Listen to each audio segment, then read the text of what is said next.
தென்காசி மாவட்டம் ஆலங்குளத்தில் மிதமாக பெய்த மழையின் எதிரொலியாக பொங்கல் பொருட்கள் விற்பனை மந்தமாகவே நடைபெற்றது.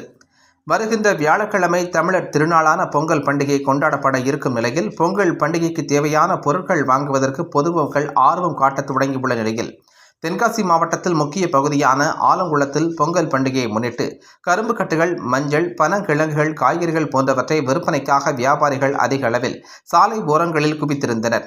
இன்று ஆலங்குளம் மற்றும் சுற்றுவட்டார பகுதிகளில் காலை முதலே மிதமான மழை விட்டுவிட்டு பெய்ததால் பொங்கல் பொருட்களை வாங்குவதற்கு பொதுமக்களின் கூட்டம் பெரிய அளவில் இல்லை. இருப்பினும் மாலையில் மழைப்பொழிவு குறைந்ததால் பொங்கல் பொருட்களை வாங்க குறைந்த அளவே பொதுமக்கள் வெளியே வரத் தொடங்கினர். இந்நிலையில் கரும்பு கட்டுகளானது 300 ரூபாய் முதல் 550 ரூபாய் வரையிலும், மஞ்சள் 30 ரூபாய் முதல் 50 ரூபாய் வரையிலும் விற்பனையானது. அதேபோன்று பனங்கிழங்குகள் 20 எண்ணிக்கையிலான ஒரு கட்டு 50 ரூபாய் முதல் 80 ரூபாய் வரையில் விற்பனையானது. மழைப்பொழிவின் காரணமாக பொருட்களை வாங்குவதற்கு பொதுமக்களின் கூட்டம் பெரிய அளவில் இல்லாததால் வியாபாரிகள் மந்தமாகவே நடைபெற்றதற்காக வியாபாரிகள் தெரிவித்தனர்.